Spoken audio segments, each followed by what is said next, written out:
Hey, Gavox here, and today was a big wow. I don't know if you're there for stream it all today, but we went all day, and I want to go through how people are making coins. This is amazing to make coins off of right now. We're going to go through some news about some AP ability point changes that are coming Tuesday that is also huge and amazing. So overall, like today was one of the better days in MUT that I've ever seen because of not only the new sets limiteds, not limiteds, but the limiteds kind of whatever, but the new diamonds, the names they brought, the ability for these sets great here are great coin makings, multiple ways of making coins too, and they're not that hard to do, not like specific cards, so they're wild cards. But anyways, let's talk about coin making first, and then we'll talk about the AP ability point update. Maybe I should make this whole nother video, but we'll save that for the end, in my opinion, on that. So, a good way of making coins, and one that we found pretty early and pretty often today, was the master set itself. Now, if you take a look, and I guess I'd have to go through these 98s and their power-ups individually, is they were going for a lot, right? Specifically like Eric Berry, I remember was going for a bit. I should go to Muthead, and I think that might be the most efficient way of seeing all of them. So let me do that while we get this going. Team Diamonds. Okay, so all these things are going for like, this Darius Hayward Bay, 890K. Wait, you can't see that. God, I'm such a bad YouTuber.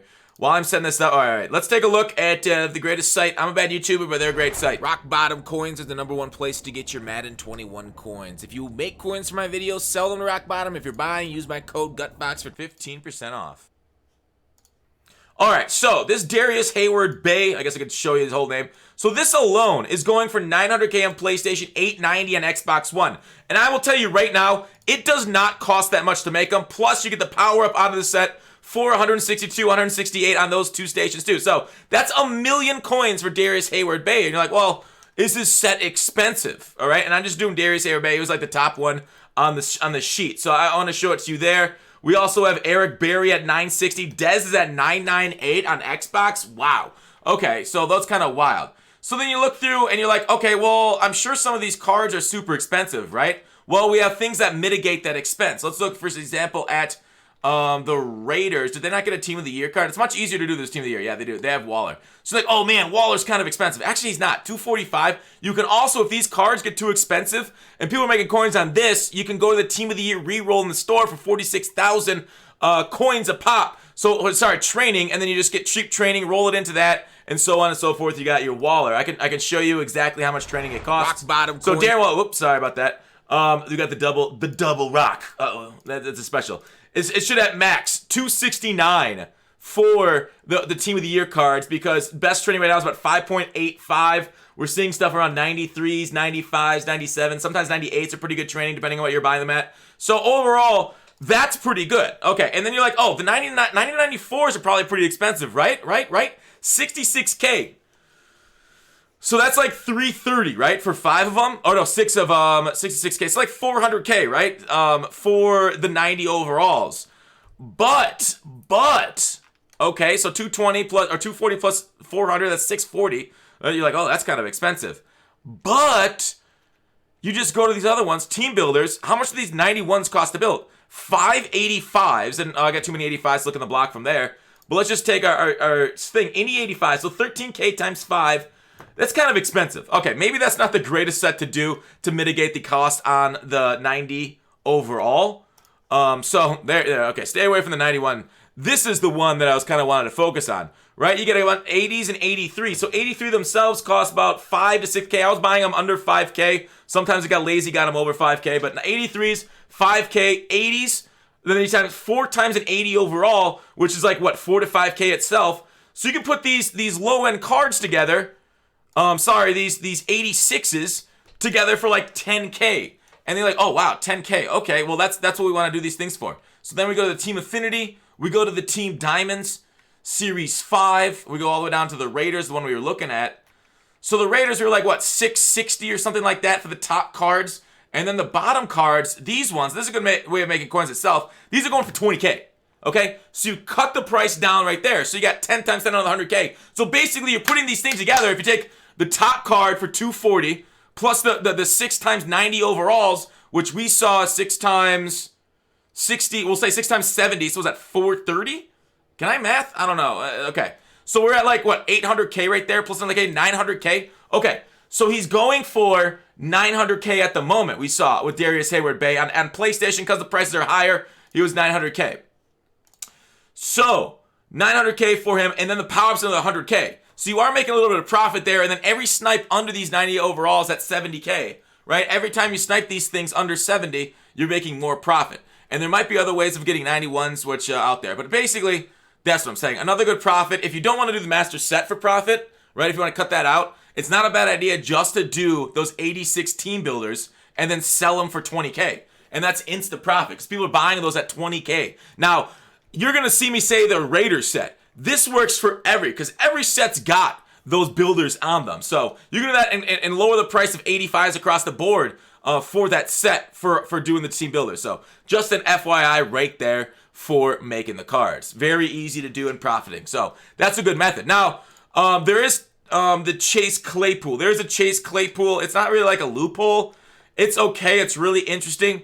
Basically, what you can do, because this James Robinson and Becton go into Team Diamond sets, they made them eligible for sets even if they're from the Chase Claypool set. So if you have Chase Claypool and these Nat cards, you can basically put them back into the Chase Claypool set over and over. It's not a loophole because these things are really pricey and it interacts with the market. You might be able to do it. Like, you might be able to loophole it by, buying, 83s from the Legend set.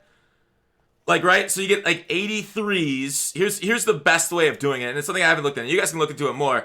But basically, do the 83 Legends and then put them into these sets when you pull in 87 and 85. And that might loophole it for you. I haven't done the math. If somebody wants to do that for me, because I just got off stream. I got to do some stuff tonight. You got D&D stuff. So if you could take a look at that, it might be okay as long as you get those, all rookie players, and then you throw them into the offensive collective set, and then try and get 93s out of them. Use those 93s to go into the exchange, and then you get your 7 tokens or your 92s to go to the 5 all rookie programs. But I think somebody can mat that out. I'm not doing it right now. Maybe tomorrow on stream I'll do it if nobody's done it by then. But please take a look and let me know. At me on Twitter. Okay, what other ways of making coins today? The 98 overall is pretty free-ish. Basically, you get the top-end card from doing the solos. So if you guys don't know that, if you guys don't know solos are in this game, I mean, people are going to say, oh, free, whatever. But it is in the game for a 92 over... Oh, no, wrong one. Sorry. Team Diamond Series 5. Okay, so you can do all these solos. Takes people about 2.5 hours to do. I think I saw people completing it in. And you basically get a Nat Team of the Year card, which is not bad. 2.5 hours for a card that you put into a set. And then that set returns. Once you do the set, you basically get all that coin back plus more just by doing that and doing the set. So that's a great idea to do those solos. Once you do those solos, you get that Nat Team of the Year card, and then you just finish off the set, and then you can sell the power-up and the card itself from the Team Diamond set. So it's very powerful stuff going on right now with solos and the sets themselves. Okay, the rolls. A lot of people asking about rolls. Which rolls are profitable? Now, the market definitely went up, right? And you guys heard me talk about the Legend rolls. People have talked about them making a ton of coins, just rolling a training variety pack and listing the cards up because the market did go up on cards that are involved in the set. Like I said, the 85s, 83s in that one set are pretty good. But overall, right, the 83 Legend player did well for people. Some people had a really good, because 90 overalls shot up in price. Flashbacks, heavyweights, veterans, everything's a W except for 89s. So basically every single pull is a win out of these packs, but the 89s are not. Again, it's something that you got to sell on the market for your cards to get them for Ws, but I just want to let you guys know that's more of a method than a loophole. I tried the 85 overall Campus Hero players. When the 85s were going for a lot of coins, that was great. FYI, some of them went down, some of them stayed, like I showed earlier, 20K plus. So FYI, Campus Hero roll was okay, but I didn't pull any 95s out of it today, and I pulled, 20 to 30 of them. So that's a ton of things of making coins today. I do want to talk about the ability point changes and what's going on. We're still under 10 minutes, so I feel like we can get this done in a couple minutes. Ability point, dude, this was awesome. I love this. They're paying attention to the meta and changing it for the better. I think all these changes are good. We'll talk about my thoughts overall. Basically, they're increasing the AP limit from 12 to 15. I like that in order to keep the game fresh. special team AP limit increased from 2 to 3. So your kicker can now, once this is Tuesday, remember this is Tuesday, your kicker can go from just having focused kicker to having focused and the clutch kicker on them. So that's really nice. The you no longer get frozen at the end of the games if you have a top end kicker. So, I mean, in the end, the freeze doesn't mean anything because kickers don't miss at the end of the game any higher rate, frozen or non-frozen. So it's a weird mechanic. QB playmaker 100% needed to be upgraded if they increased the AP limit. I love this change, 10 AP. Playmaker is probably the most powerful offensive chem in the game. The wide receiver now goes to 6 AP across the board, so you can throw it on anybody. But they basically keep it at a similar percentage of the cap. It went from 4 out of 12 to 6 out of 15, so from 33 to 40% of the cap, which I think is totally okay. I like that 6 AP change. Route tech, I thought this was strange. The reason maybe route tech's going up is because one step ahead also went up. So now you can't have more than 2 one step aheads, which makes sense. It was very powerful. And 6 AP across the board. I worry that we're going to hit to a bench press meta now because they didn't increase bench press with the 1 step. So we might see man coverage with bench press now instead of 1 step ahead. But we'll see. I mean, a lot of the press man schemes relied on 1 step ahead on the routes to beat it. So we'll see if bench press can keep up. Otherwise, deep route KO might be the meta if people stay in man. Deep route KO is very powerful. Medium route KO also going up and for all the archetypes. Acrobat, I was surprised to see Acrobat increase, but I don't mind it at all going +1 to all archetypes because Acrobat on CB and free safety, strong safety, they do make some wild plays, but it's very inconsistent, which I think is the worst part about Acrobat. Is like one play they'll literally pick it through a receiver, the other play the ball will literally go through their body. So Acrobat, I don't like things that basically make the game inconsistent. So if I make a read, the read's either a good or bad read, depending on if the wide receiver catches it. But it could be a good read, but Acrobat lights up, and even though you're 10 yards away from the guy when the ball gets to your receiver, Acrobat just magically warps towards it, knocks it down, or picks it off. So Acrobat, for its inconsistency, I'm totally okay with it going up in AP right there. Lurker. So they wanted to buff middle linebackers, and I think this is the best way of doing it. It's basically increasing the opportunity for them to get powerful abilities. Because what's more powerful than attributes? It's abilities in this game. So basically, if you want to lurk, if you want a middle linebacker that's god tier, right? You have to put a 1 AP lurker on him. Okay, so okay, you lose 1 AP. Okay, but then you're throwing 1 AP enforcer on him, maybe throw some deflators out there, and then running the ball gets a lot tougher, right? Also, we had inside stuff to middle linebackers and outside linebackers, no outsiders. So if you really wanted to shut down the run with this stuff, it basically became, hey, your middle linebackers, your outside linebackers are those killers out there in the box, right? They will run through offensive linemen. They will run and just smack guys with enforcer, right? Click off, boom. That new Jalen, -1 AP to all archetypes. Now I don't think he's the right archetype, so he'll still have a 2 AP for, I think enforcer, run stuff as 1 AP enforcer. So I think he'll be 2 AP, but along with inside stuff, no outsiders and lurker for 1 AP. I mean, it definitely makes linebackers much more towards the usable side than they were. Now, I think a lot of people will still run safeties at that spot. I think you'll still see a lot of safeties. And I think the meta, at least initially, until people start maybe running deep route KO and see if they like it, and maybe bench press, I think the meta is basically going to shift all to zone. Basically, every single game now, which was already a big portion of the meta, is going to be 3-5 wide, drop 9 into coverage, and use the entire middle of the field. And then your 2 guys will just get random sheds, and it's awful.